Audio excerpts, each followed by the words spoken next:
ఈ వేదిక మీద చెప్తా ఉన్నా 42% రిజర్వేషన్ బీసీలకు అలాగే కులగణన చేయించేటువంటి బాధ్యత ఈ తెలంగాణ రాష్ట్రంలో కాంగ్రెస్ పార్టీ తరఫున తీర్మానం అన్నది.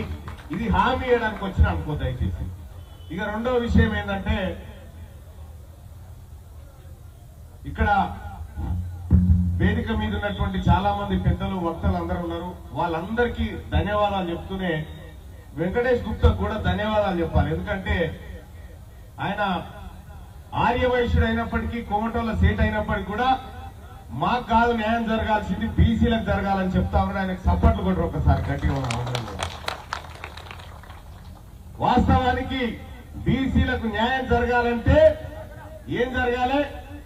రాజకీయంగా వాటా దక్కాలి, ఫలాల్లో వాటా దక్కాలి. కానీ దక్కే పరిస్థితి లేదు. ఇదివరకు లేకుండే, ఇప్పుడు అయింది మంచిగా. ఇప్పుడు బీసీలంతా ఒక్కటయ్యారు కాబట్టి అన్ని కులాల బీసీలు ఒకటయ్యారు. ఇక అనివార్యంగా అందరు కూడా బీసీల ఐక్యమత్యాన్ని కాంక్షించాల్సిన పరిస్థితి వచ్చింది కాబట్టి అందరు కూడా ఏకమైతా ఉన్నారు. మేము కూడా బీసీలుగా చెప్తా ఉన్నాం, సేటు మీలాంటి బడుగు బలహీన వర్గాల మంచిని ఆలోచించే సేట్లను కూడా మేము కడుపులో పెట్టుకుంటాం. రేపు బీసీలమంతా ఎట్టి పరిస్థితుల్లో వదిలిపెట్టాం. ఇంకా వీళ్ళే కాదు, పేద రెడ్డిలు గాని, పేద వైశ్యులు గాని, పేద బ్రాహ్మణులు గాని మాతో కలిసి వచ్చేటువంటి వాళ్ళని మా తోవల తీసుకుపోతాం. వాళ్ళకు కూడా ఇంత గూడు చూపిస్తాం, వాళ్ళకు కూడా ఇంత బువ దింపిస్తాం అని చెప్పి తెలియజేస్తా ఉన్నాం. ఇక మిగిలింది ఏం లేదు, అయిపోయింది. తెలంగాణ రాష్ట్రంలో ఒకే ఒక్క ఉద్యమం, బీసీ ఉద్యమం. అది కూడా ఊరుకంతా అలుముకున్నది. ఇప్పటికే ఎక్కడ చూసినా BC BC BC BC BC అంటా ఉన్నారు. ఇలా కాంగ్రెస్ పార్టీలో నేనున్నప్పటికీ, అధికార పార్టీ అయినప్పటికీ కూడా నేను ఇక్కడ ఉన్నటువంటి సోదరుడు ఆర్ఎస్ ప్రవీణ్ కుమార్ గారికి కూడా రిక్వెస్ట్ చేస్తా ఉన్నా, ఒకసారి బీఆర్ఎస్ పార్టీ ఈ రిజర్వేషన్ అంశంల పైన గాని, కులగణన పైన గాని ఆ పార్టీ అధ్యక్షుల చేత గాని, అటు భారతీయ జనతా పార్టీ నాయకులు ఎవరైనా ఉంటే మీ పార్టీలో గాని ఈ కులగణన పైన, బీసీ వాదం పైన వాళ్ళు ఏమంటా ఉన్నారు, వాళ్ళ ఒపీనియన్ ఏందనేది కూడా చెప్పాల్సినటువంటి అవసరం ఉంది. ఎందుకంటే నేనే బాధ్యత వహిస్తా ఉన్నా. రేపు పొద్దుగాల నన్ను గల్లా బట్టి అడగడానికి మీకు అవకాశం ఇస్తా ఉన్నా. మీరు కాంగ్రెస్ పార్టీ కులగణన చేస్తుంది, 42% రిజర్వేషన్ అమలు చేస్తుందని నేను చెప్తా ఉన్నా. నేను అలాగే ఏదైతే నిబద్ధతతో చెప్తా ఉన్నో అదే అంశాన్ని ఇతర పార్టీల నాయకత్వాలను కూడా వాళ్ళ నుంచి రావాల్సిందిగా నేను రిక్వెస్ట్ చేస్తా ఉన్నా. మీలాంటి వాళ్ళంతా ఒత్తిడి చేయడం ద్వారా బీసీల పట్ల వాళ్ళకు ఉన్నటువంటి వైఖరి బయటకు వచ్చేటువంటి అవకాశం ఉంటుంది. ఇక్కడ కల్వకుర్తి నియోజకవర్గంలో ఈ నియోజకవర్గంలో ఎన్నో సార్లు మన ఓట్లు మనం వేసుకోలేకపోయినాం. మన ఓట్లు మందికేసి మనమంతా పింఛన్ల కోసం ఇల్లు కావాలని మళ్ళా పోయి రెడ్డి గారి ఇంటికాడ కూర్చొని దండం పెట్టి రావచ్చుడైనా. ఓట్లేమో మనయి, సీట్లేమో వాళ్ళే.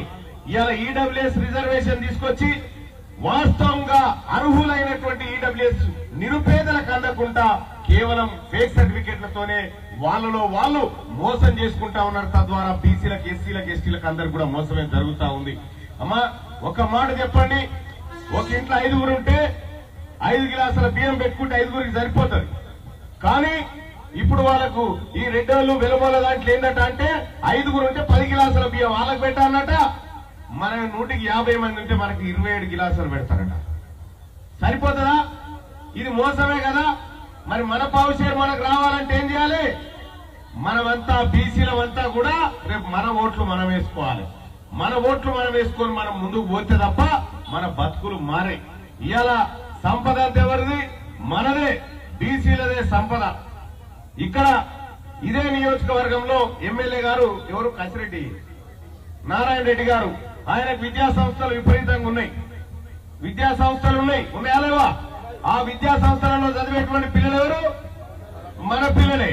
మన పిల్లగాళ్ళ దగ్గర 1,00,000, 1,50,000, 2 లక్షలు వసూలు చేసుకొని వచ్చింది. కసిరెడ్డి నారాయణ రెడ్డి కాదు, అందరు ముచ్చట చెప్తా ఉన్నా నేను. వసూలు చేసుకొని వచ్చి ఆడ నీ కొడుకు ఫీజు 1,00,000 వసూలు చేసి ఇక్కడికి వచ్చి నీకు 500 చేతులు పెడితే ఓటేస్తుంది అయిపోయి. ఇంకా 99,500 రూపాయలు నీకే బాకీ.